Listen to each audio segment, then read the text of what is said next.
Ձեռնարկության հարկային հաշվետվություններում 10 միլիոն եւ ավելի դրամի խախտում հայտնաբերելու դեպքում ՊԵԿ եկամուտների կոմիտեն ըստ օրենքի գործը փոխանցում է իրավապահներին եւ այն այլևս քննվում է քրեական օրենսդրության շրջանակում։ Բիզնեսմենները վերջին շրջանում հաճախ են բարձրաձայնում մի խնդրի մասին, ըստ որի օրենքի այդ դրույթը հաճախ կիրառվում է առանց հաշվի առնելու պետությանը հասցվող վնասները։ Ընկերությունը, որն ասենք ունի 10 միլիարդ դրամի ամսական շրջանառություն, ենթադրյալ 10 միլիոն դրամի անճշտության պատճառով պարալիզացվում է պետական մարմինների կողմից, վերջում էլ երբեմն պարզվում է, որ անճշտությունը ոչ թե 10, այլ 2 միլիոն դրամ է եղել։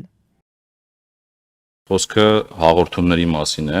որը ներկայացվում է 10 միլիոնից բարձրի դեպքում քննչական կոմիտե։ Մենք ինքներս ներսում մի հատ աշխատանքային խումբ ենք ձևավորել, որը լրացուցիչ նայում է այդ բոլոր հաշվարկները, ֆիլտրում է, եւ այս ցուցանիշները նաեւ դրա հետևանք են։ Երկրորդը մենք նաեւ զարկ ենք տվել բանակցելու ոնց որ ջանքերին, ինչ է դա նշանակում, այսինքն հարկվճարողին հնարավորություն ենք տալիս արտահայտվել հնարավոր բոլոր դեպքերում